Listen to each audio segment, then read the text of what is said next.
Baik, bismillahirrahmanirrahim. Assalamualaikum warahmatullahi wabarakatuh. Saya akan mempresentasikan sistem proteksi tenaga listrik lanjut. Koordinasi isolasi. Perkenalkan, nama saya Fastabikul Khairat, NIM 1824132025, Prodi D3 Teknik Elektro. Koordinasi isolasi. Persoalan isolasi adalah salah satu dari beberapa persoalan yang terpenting dalam teknik tenaga listrik pada umumnya dan teknik tegangan tinggi pada khususnya. Oleh karena itu, ia menyangkut persoalan pokok bidang teknik dan ekonomi. Koordinasi isolasi dapat didefinisikan sebagai korelasi antara daya isolasi alat-alat dan sirkuit listrik di satu pihak dan karakteristik alat-alat pelindungnya di lain pihak, sehingga isolasi tersebut terlindung dari bahaya-bahaya tegangan lebih secara ekonomis. Koordinasi isolasi dinyatakan dalam bentuk langkah-langkah yang diambil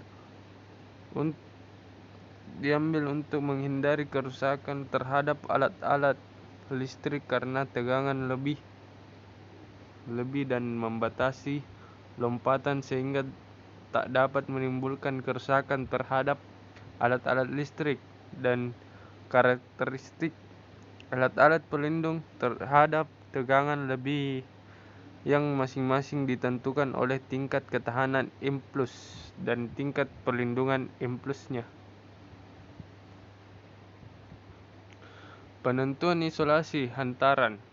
Penentuan isolasi dari hantaran harus mempertimbangkan kemungkinan terjadi tegangan lebih petir, tegangan lebih hubung, dan tegangan lebih frekuensi jala-jala.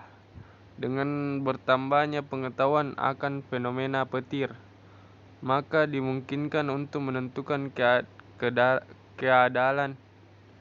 keandalan sistem berdasarkan parameter-parameter petir yang telah diketahui tersebut. Isolasi hantaran udara harus cukup tinggi untuk mencegah terjadinya kegagalan yang disebabkan oleh tegangan lebih hubung dan tegangan lebih frekuensi jala-jala dengan memperhitungkan pengaruh lingkungan atau alam yang dapat menurunkan tegangan tembus dari isolator atau hujan, debu, kotoran pabrik, dan lain-lain. Dan tingkat isolasi dari peralatan ke gardu.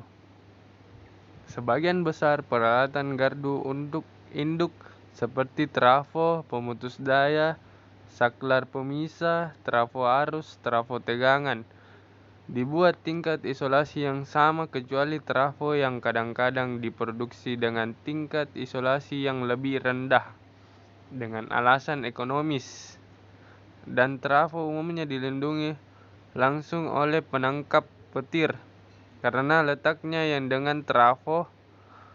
Maka sebagian dari peralatan di gardu akan terletak di luar daerah lindung dari pengkap petir dari lindung tersebut. Yang pertama, ketahanan isolasi dari peralatan. 2. Tegangan kerja dari penangkap petir. 3. Jarak antara penangkap petir dengan peralatan tersebut. Pemilihan dan letak penangkap petir. Untuk penyederhanaan dalam pemilihan penangkap petir, berikut langkah-langkah yang diperlukan dalam pemilihan tersebut. Yang pertama, harus ditentukan besarnya tegangan lebih satu fasa ke tanah atau tegangan lebih lain sebagai akibat kerja sistem yang tidak normal pada lokasi di mana penangkap petir akan dipasang.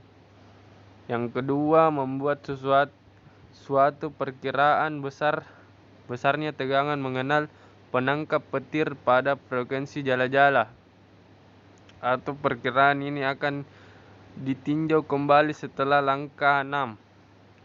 Memilih impuls imlus yang diperkirakan akan dilepas melalui penangkap petir. Yang ketiga, menentukan tegangan pelampasan maksimum atau tegangan kerja dan tegangan sisa dari penangkap petir untuk arus imlus dan jenis penangkap petir yang dipilih. Yang terakhir, menentukan jarak lindung antar penangkap petir dan peralatan yang akan dilindungi. Tegangan lebih frekuensi jala-jala. Tegangan lebih ini akan timbul pada terminal penangkap petir yang terganggu pada hal-hal berikut. Yang pertama, gangguan pada sistem. Gangguan satu fasa ke tanah dapat membahayakan naiknya tegangan fasa sehat lainnya. 2. Pelampiasan beban tiba-tiba akan menaikkan tegangan tinggi. 3. Kecepatan lebih atau overspeed. Pelepasan beban tiba menyebabkan terjadinya kecepatan berlebihan dengan generator yang kecepatannya tergantung dari penggerak maulah. Jenis governor, karakteristik inersia, dan konstanta waktu dari rangkaian listrik. Keempat, switching transit. Tegangan lebih yang disebabkan pukulan kembali dari pemutus daya dapat terjadi pada 1 atau 2 siklus. Tegangan ini lebih lengkap dianggap sebagai tegangan lebih frekuensi medium. Yang terakhir, sebab lainnya. Interaksi antara reaktasi magnetisasi trafo dengan kapasitansi saluran. Kedua, ekstensi dari motor induksi oleh kapasitor shunt. Umumnya tegangan lebih sistem yang diperuntukkan oleh tegangan lebih sistem karena gangguan satu fasa ke tanah dalam menentukan tegangan pengenal dari penangkap petir. Tegangan lebih ini dapat dihitung dengan metode komponen simetris, di mana koefisiensi dari penentehan ditentukan. Koefisiensi pentahanan definisikan sebagai perbandingan tegangan RMS tertinggi dari fasa yang sehat pada titik di mana penangkap petir dipasang pada saat gangguan satu fasa ke tanah terhadap tegangan RMS fasa-fasa tertinggi pada saat tidak ada gangguan. Tegangan sistem tertinggi diambil dari 10% dari tegangan nominal sistem. Dalam pemilihan tegangan pengenal penangkap petir harus ditinjau ketiga metode pentahanan, yaitu sebagai berikut. Pertama, ditanahkan efektif. Sistem yang jika terjadi gangguan pada sistem, maka tegangan lebih fasa sehat ke tanah tidak melebihi 80% dari tegangan fasa-fasa sistem yang normal. Yang kedua, ditanahkan tidak efektif. Sistem yang jika terjadi gangguan pada sistem maka tegangan lebih fasa sehat ke tanah lebih tinggi dari 80%, tetapi kurang dari 100% tegangan fasa-fasa sistem yang normal.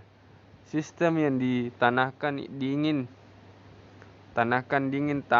tahanan dengan nilai ohmich yang rendah dan ditanahkan dengan Petersen coil termasuk ke dalam jenis ini. Yang ketiga, terisolasi sistem. Jika terjadi gangguan pada sistem, maka tegangan lebih fasa sehat ke tanah lebih tinggi dari 100% tegangan fasa yang normal. Perhitungan besarnya tegangan pengenal penangkap petir. Jika tegangan tertinggi dari sistem dan koefisiensi pentahanan sudah diketahui, maka tegangan pengenal penangkap petir sudah dapat dihitung secara kasar. Tegangan pengenal tidak boleh lebih rendah dari perkalian kedua harga di atas. Misal, tegangan sistem 220 kF ditanahkan efektif, maka tegangan pengenal sama dengan 110% kali 220 kV 0,8 sama dengan 193,6 kF. Tegangan pengenal standar untuk sistem 220 kF adalah 198 kF. Untuk pentahanan tidak efektif dan pentahanan terisolasi dalam praktik biasanya diambil koefisiensi pentahanan 100%. Kesimpulan, persoalan isolasi adalah salah satu dari beberapa persoalan yang terpenting dalam teknik tenaga listrik pada umumnya dan teknik tegangan tinggi pada khususnya. Oleh karena itu, ia menyangkut persoalan pokok bidang teknik dan ekonomi. Terima kasih. Assalamualaikum warahmatullahi wabarakatuh.